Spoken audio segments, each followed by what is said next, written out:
estamos mais uma vez com os nossos amados irmãos em Cristo.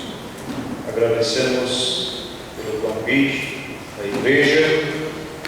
Nós já estávamos com bastante saudade dos amados irmãos desta localidade.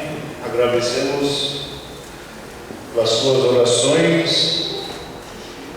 Nós sentimos privilegiados de estarmos mais uma vez apreciando esta comunhão. Eu gostaria de ler alguns versículos hoje à noite do Evangelho segundo Mateus, capítulo 4. Evangelho segundo Mateus, capítulo 4.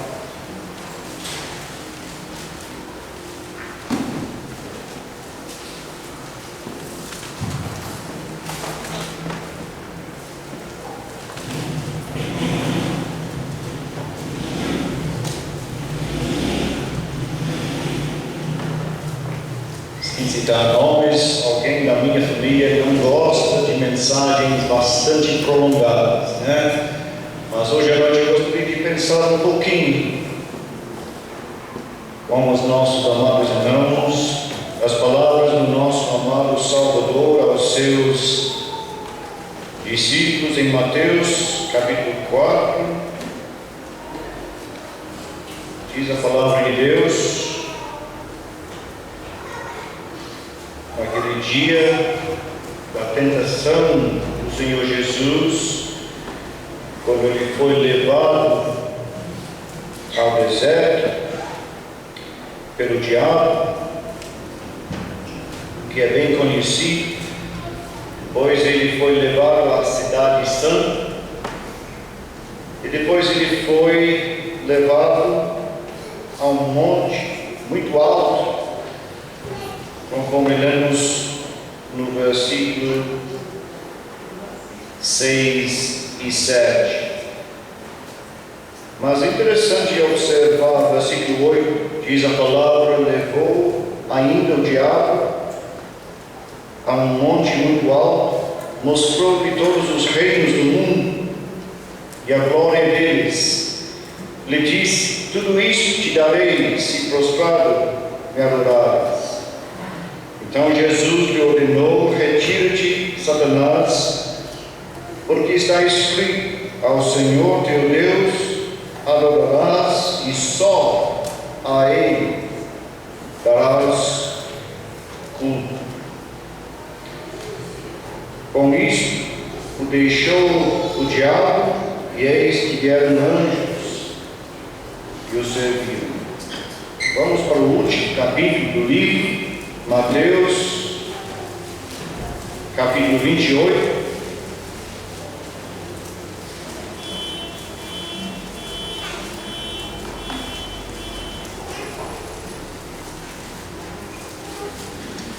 Mateus 28 termina com a grande comissão do nosso Salvador, versículo 18. Jesus, aproximando-se, falou-lhe, dizendo: toda a autoridade me foi dada no céu, na terra.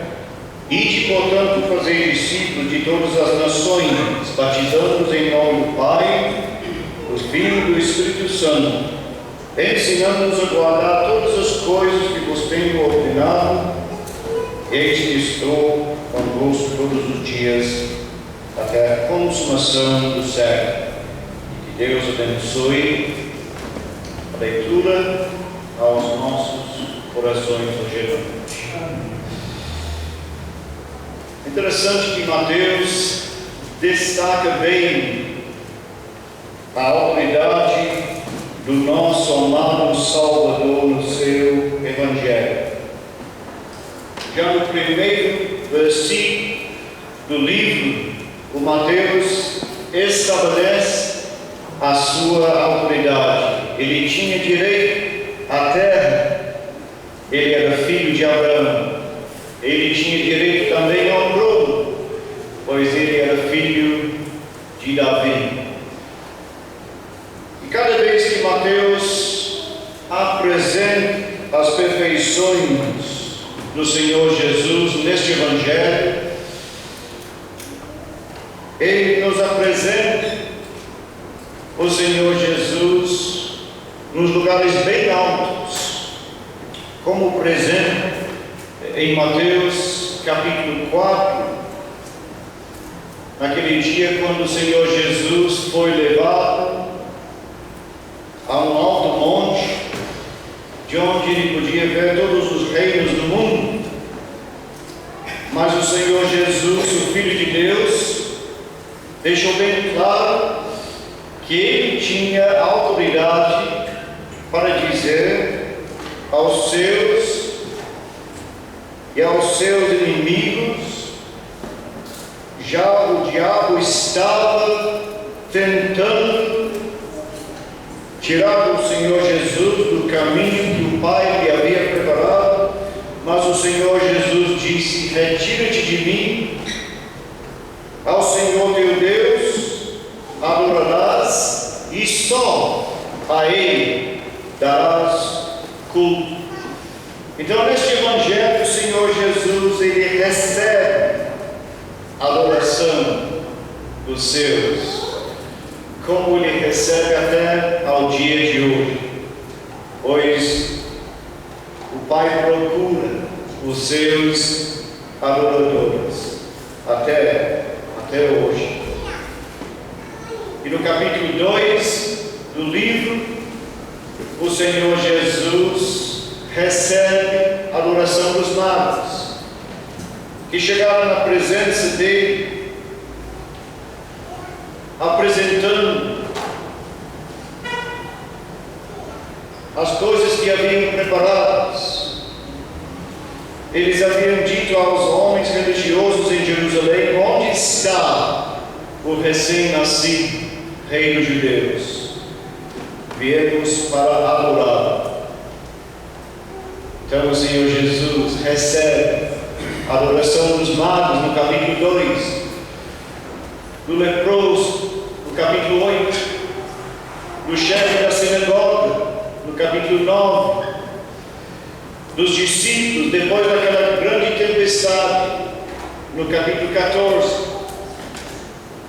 No capítulo 15 chegou uma mulher cananeia cuja fé impressionou o Senhor Jesus tanto que ele disse: ó mulher, grande é a tua fé.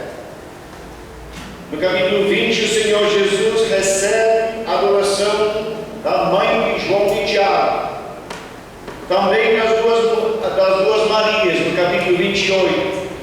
E chegamos no último capítulo do livro, e o Senhor Jesus, já na montanha, mais uma vez, recebe a adoração dos seus discípulos. Ou seja, ele recebe a adoração dos judeus, dos gentios, dos homens, das mulheres, recebe a adoração na terra, no mar, capítulo 14, de dia, de noite. A verdade é que você pode apresentar a sua adoração em qualquer momento do dia ou da noite. Este Salvador é sempre digno de receber a adoração.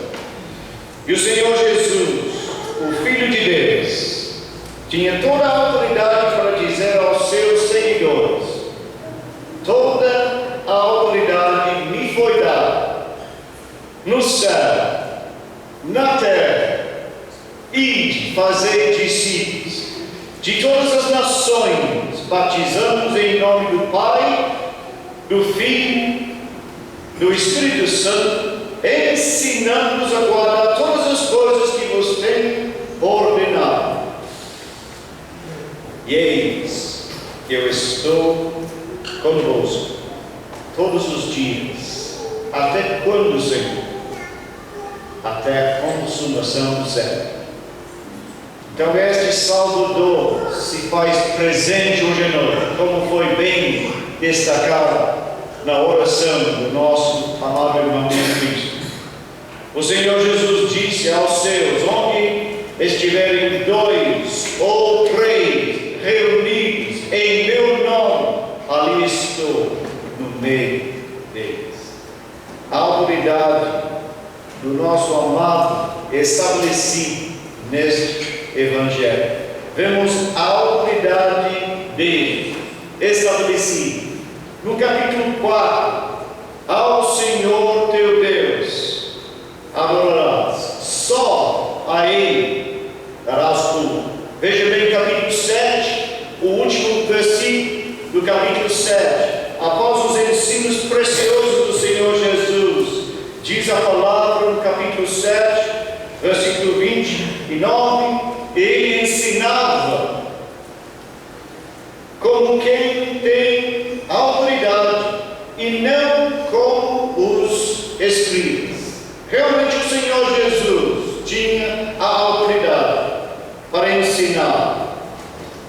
Ele sabia que já a palavra de Deus estava sendo muito mal interpretada pelos escribas. Ele sempre citava bem a palavra de Deus, sempre explicava a palavra de Deus, e eles perceberam o ensino dele. Ele tinha a autoridade. Como também no capítulo 4, 5, 6 e 7, no capítulo 14, o Senhor Jesus, ele deixou seus discípulos por algumas horas. É uma história bem conhecida, mas o Senhor Jesus fez questão de subir a montanha com o propósito de orar.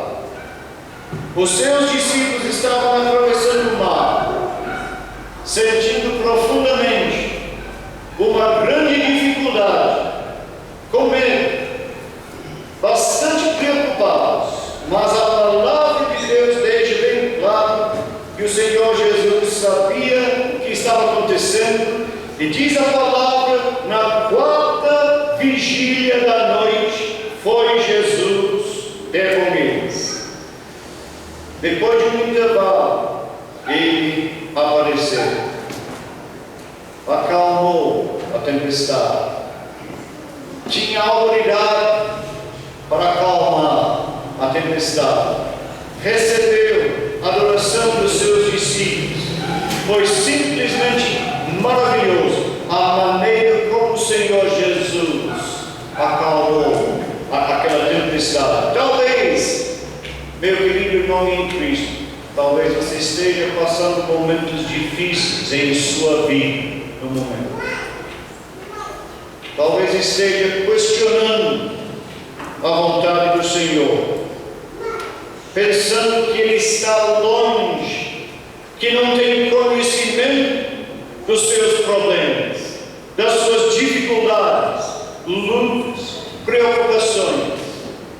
Mas a palavra de Deus deixa bem claro que a verdade é, como Ele mesmo disse: eu estou convosco todos os dias, até a consumação do século.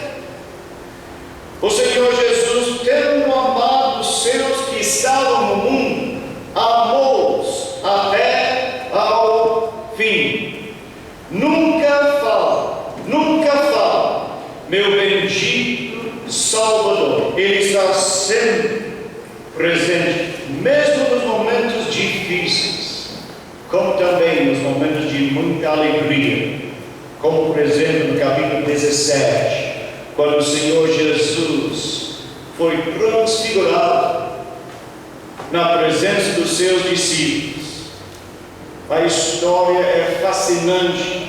No capítulo 17, o Senhor Jesus, Ele levou Pedro, Tiago, João, em particular, a um alto monte, foi transfigurado diante dele. O seu rosto resplandeceu como o sol.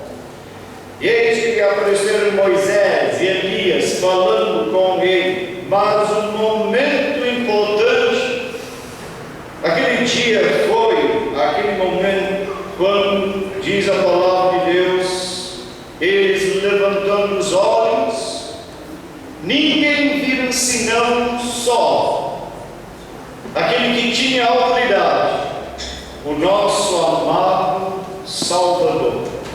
Moisés falou, Elias falou, Pedro falou, bom é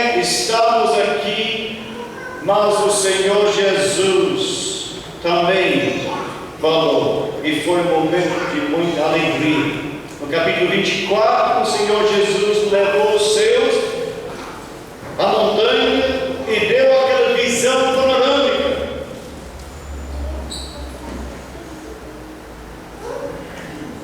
Como Deus havia agido durante as dispensações, deu aquela explicação do propósito de Deus.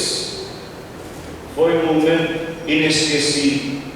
E finalmente o livro termina no capítulo 28 com essa palavra do nosso amado Salvador, que tinha toda a autoridade, como ele mesmo diz: toda a autoridade me foi dada no céu, na terra. Eis que eu estou convosco todos os dias, até a consumação do século. Irmãos, eu queria frisar bem hoje à noite a autoridade que ele tinha e como o Senhor Jesus ensinava com autoridade. Mateus capítulo 7. Como ele mesmo tinha autoridade sobre a tempestade, no capítulo 14.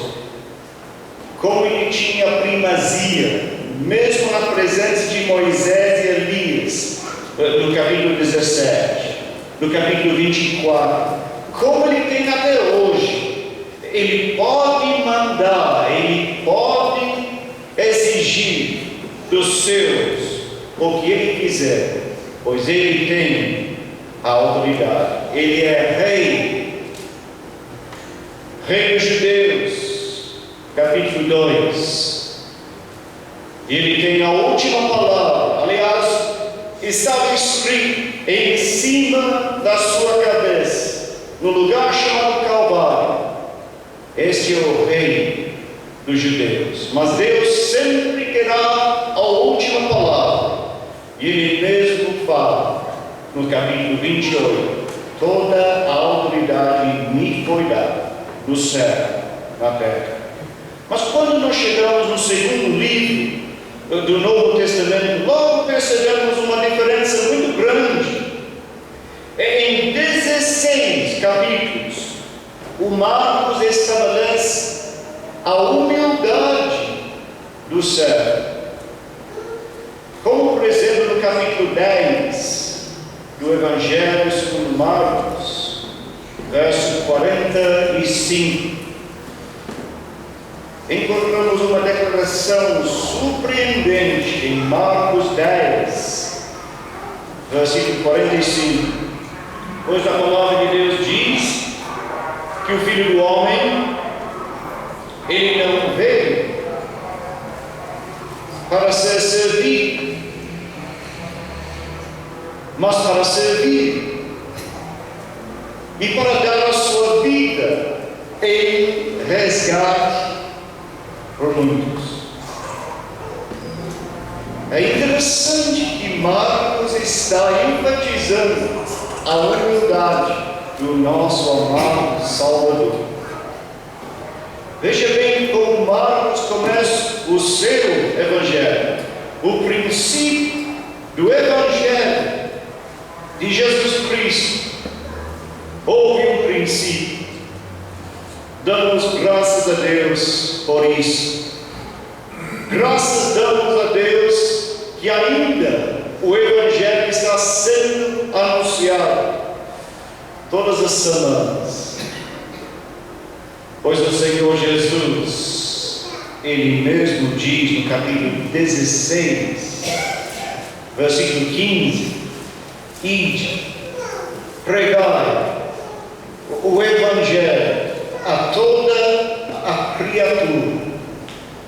Interessante que no capítulo 1 do segundo livro do Novo Testamento, o Senhor Jesus, incentivando os seus seguidores, ele disse: vamos às cidades vizinhas, às povoações vizinhas, a fim de que eu pregue também ali, pois para isso é que eu vim. Vamos! Mas no capítulo 16, ele não está dizendo mais vamos. O seu serviço já acabou, mas o seu serviço continua ali. Poderá valer-nos, entretanto, aqui, por nós advogando, como o Pai está. Ele nos ajuda e sempre ajudará. Então, no sábado que convido no capítulo 1, dizendo vamos, ele simplesmente diz ide. O sábado que diz no capítulo 1, a fim de que eu pregue, ele diz ide pregar o Evangelho a toda a criatura. E pela graça de Deus, se o Senhor Jesus não voltar, hoje à noite ou amanhã, teremos mais uma reunião evangelística no domingo, se assim o Senhor nos permitir. Então, este Salvador, ele veio para servir. Veja bem como ele começa a convidar os seus seguidores, em Marcos capítulo 1. Veja bem o convite dele no versículo 17. É interessante acompanhar o Senhor Jesus nesse dia exaustivo, chamando os seus seguidores, os seus discípulos, os seus companheiros, os seus colaboradores. O convite do Senhor Jesus é fascinante. Em Marcos capítulo 1, versículo 17, diz a palavra: vinde após mim, eu vos farei pescadores de homens. Vinde após mim.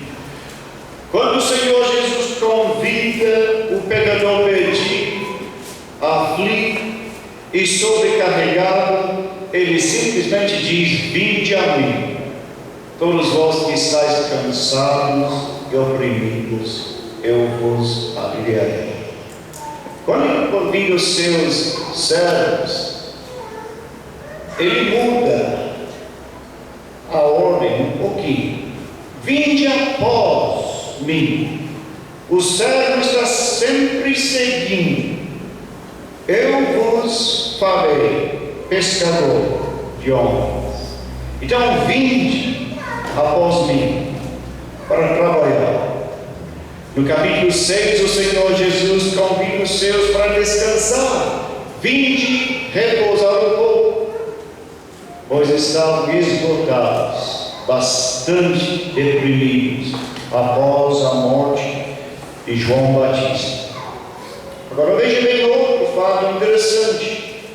O comentário deles, no capítulo 7, no último versículo do capítulo 7, foi este: tudo ele tem feito esplendidamente bem. Tudo ele fez muito bem.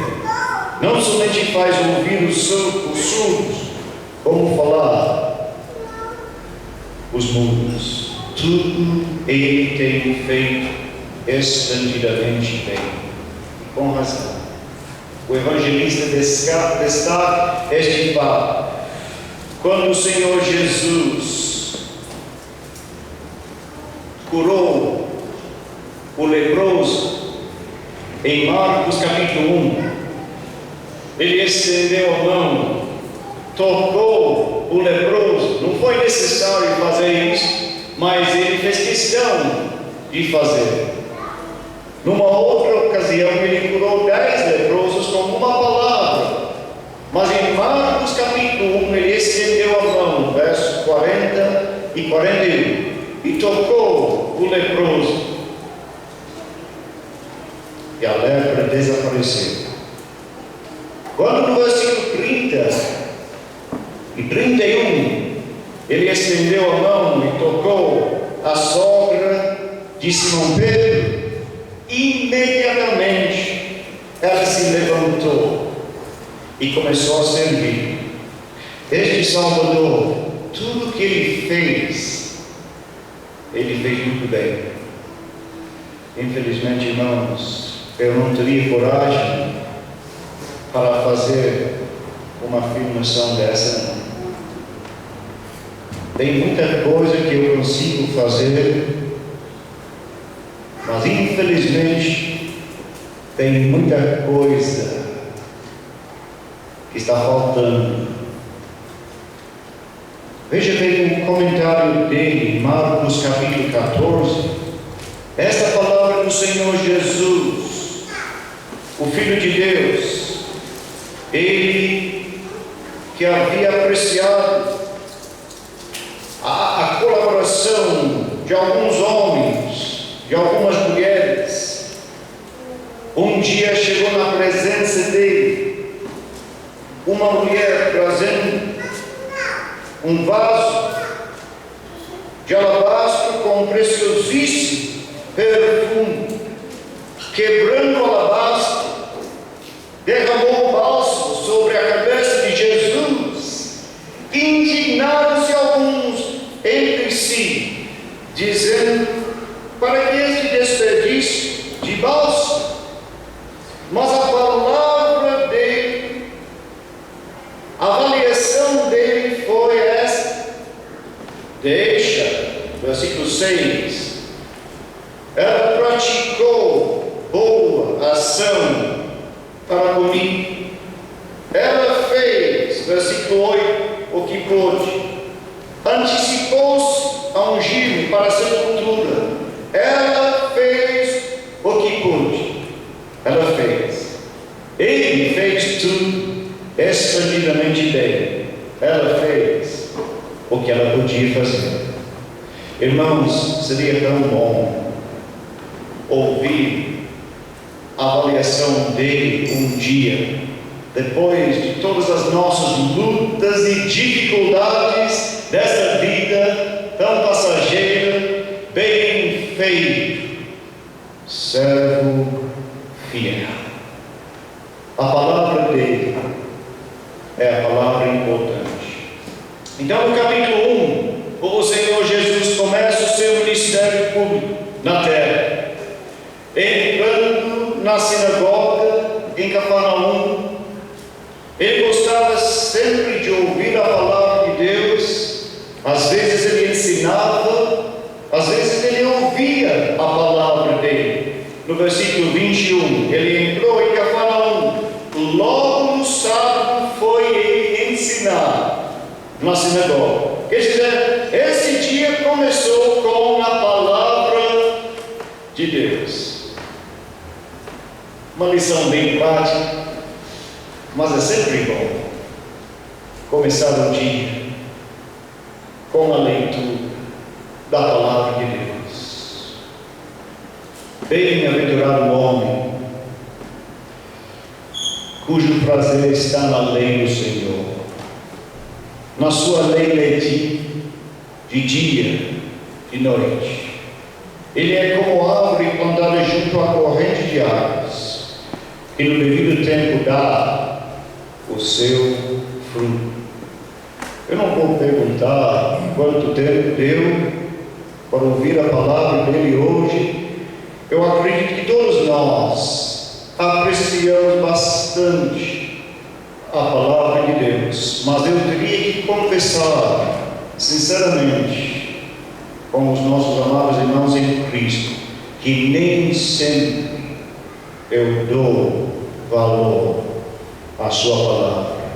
Ele amava profundamente a palavra. Veja bem, nesse dia, logo depois, versículo 29, saindo, foram com Tiago e João diretamente, palavra-chave neste evangelho, diretamente para a casa de Simão e André. E logo, percebendo a preocupação dos seus discípulos, talvez fosse a primeira prova na vida de Simão Pedro. A sogra dele, achava-se com febre, diz o Lucas, o médico, com febre muito alta. Então, aproximando-se o Senhor Jesus, aquele que tinha autoridade, que sempre fazia bem as coisas para agradar o Pai, ele tomou pela mão e a febre deixou. 7 vezes neste Evangelho encontramos o Senhor Jesus usando as mãos para abençoar pessoas em grandes dificuldades. E a febre deixou, e ela, passando a servir, ela sentiu a presença do Senhor. Foi um dia exaustivo, chamando os seus seguidores, versículo 17, entrando na sinagoga, versículo 21, entrando na casa da sogra de Simão Pedro, versículo 29, veja bem, versículo 33, à tardezinha o Senhor Jesus recebeu todos os enfermos e endemoniados. Foi um dia com bastante compromissos. Eu acredito que deu para descansar por algumas horas, mas ele não fez o que eu gosto de fazer de vez em quando. Depois de um dia bem cansativo, a gente pode descansar um pouquinho para recuperar a nossa força. Veja bem o versículo 35, o nosso amado Salvador, que veio não para ser servido, e sim para servir, levantando ao madrugada, foi para um lugar deserto e ali orava.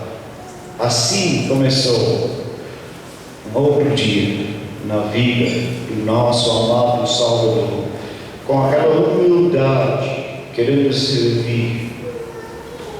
Quer dizer, este dia, o dia do versículo 35, começou na presença de Deus, num lugar desconhecido. Diz a versão atualizada, num lugar deserto, onde não havia multidões. Um lugar onde o nosso amado Salvador podia conversar com Deus em oração. Que lugar precioso, irmão. Ontem nós pregamos junto com os nossos amados irmãos em Palmeiras, onde o meu grande amigo Eliseu Aldoé, está servindo o Senhor. Temos bastante amizade com aqueles amados irmãos. Eu estava lembrando as palavras do hino que nós gostamos de cantar. Preciosas são as horas na presença de Jesus. Preciosas são as horas na presença de Jesus. Há quanto tempo deu para ficar na presença dele durante essa semana? Em Marcos capítulo 1, ele começa, versículo 35, num lugar deserto. Em Marcos capítulo 6, depois de um dia cansativo, ele subiu ao monte com o propósito de orar, num lugar afastado. Em Marcos capítulo 14, ele entrou no jardim de Getsemane para um tempo reservado exclusivamente para a oração. Começou a sua oração: Pai, tudo te é possível, passe de mim este cálice. Tudo é possível. Veja bem, essa expressão chama a nossa atenção, pois Marcos usa essa expressão várias vezes. Como, por exemplo, no capítulo 9, na conversa do Senhor Jesus com o pai de um jovem possesso, que chegou na presença dele desesperadamente pedindo ajuda, explicando o caso dele, o caso do filho dele, que havia sofrido desde a sua infância, e ele mesmo dizendo: roguei a teus discípulos que o expelisse, eles não puderam. Então Jesus lhe disse: ó geração incrédula, até quando estarei convosco? Marcos 9, versículo 19. Então trouxeram o jovem, e o Senhor Jesus, percebendo a preocupação do pai, perguntou: há quanto tempo isto lhe sucede? E o pai de imediato respondeu: desde a infância. E talvez você esteja pensando hoje à noite que você conhece alguém que tenha sofrido bastante por muitos anos, quem sabe um parente, um ente querido, amigo, vizinho, colega de serviço. Veja bem, a preocupação do pai muitas vezes tem lançado no fogo, na água, mas se tu podes alguma coisa, tem compaixão de nós, ajuda-nos. Ao que lhe respondeu Jesus, versículo 23, se podes, tudo é possível ao que crê. Tudo. Os impossíveis dos homens são possíveis para Deus. Veja bem capítulo 10, versículo 26, a pergunta dos seus discípulos. Em Marcos capítulo 10, versículo 26. Então, quem pode ser salvo? O meu vizinho? Ou o meu filho? O meu pai? O meu colega de serviço? Humanamente falando, parece coisa impossível. Mas veja bem a resposta dele, versículo 27. Então Jesus, fitando neles o olhar, diz: para os homens é impossível, contudo não para Deus. Para Deus tudo é possível. Se Deus é por nós, quem será contra nós? Aquele que não poupou seu próprio filho, antes por todos nós o entregou, não nos dará graciosamente com ele todas as coisas? Irmãos, os impossíveis dos homens são possíveis para Deus. No capítulo 14, mais uma vez o Senhor Jesus, sozinho, começando as suas orações no jardim de Getsemane, ele se assentou, ele foi para um lugar conhecido e diz: Pai, versículo 36, tudo te é possível, passe de mim este cálice. Eu sempre dou graças a Deus que ele continuou a sua oração. Contudo, não seja o que eu quero, e sim o que tu queres. Mas sem sombra de dúvida, tudo é possível. A salvação de um pecador perdido, versículo 10, não é problema para Deus, não. Quem pode ser salvo? Para os homens é impossível, não para Deus.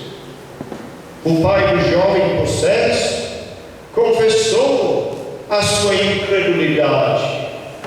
tudo te é possível. Então lhe respondeu: eu creio, ajuda-me na minha falta de fé. Mas eu creio.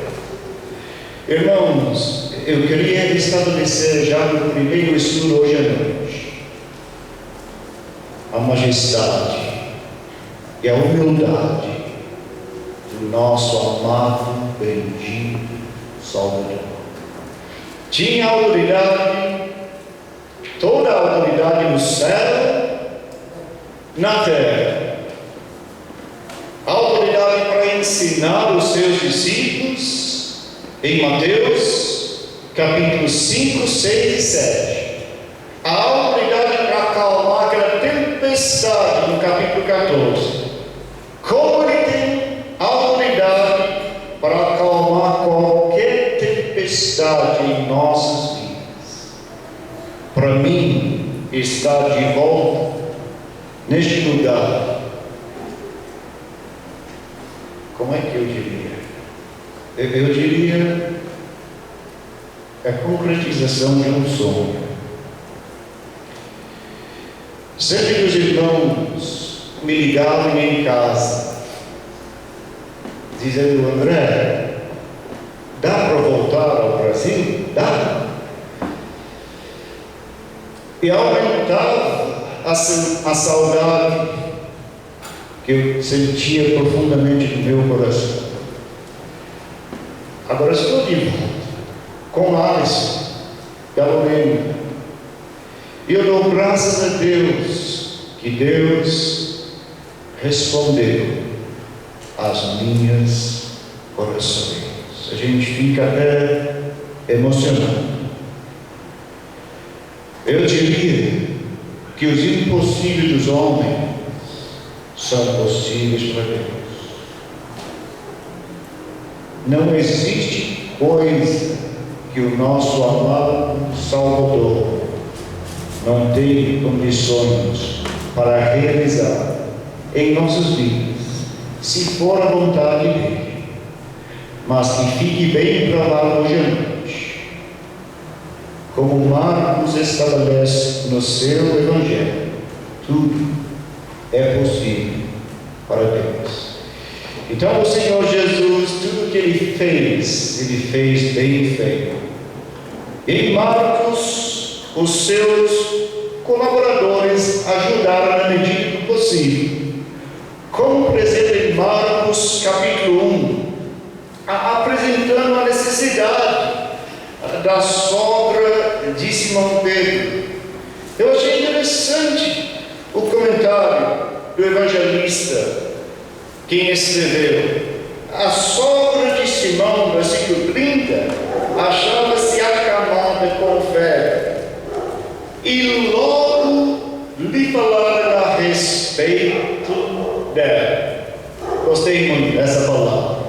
Logo lhe falaram a respeito dela. Irmão, tem alguém hoje à noite que não está presente no primeiro estudo, que no passado estava sempre como o povo de Deus? Ou alguém que esteja mais assim afastado da comunhão, ou talvez esteja desanimado? Como seria bom se eu pudesse voltar para casa hoje à noite, seguindo o exemplo deles, falando a respeito dos meus amados irmãos em Cristo. Eu achei que o Senhor Jesus aprovou a atitude deles. Eu não tenho dúvida que ele já sabia do problema, mas ficou contente que eles apresentaram o problema a ele.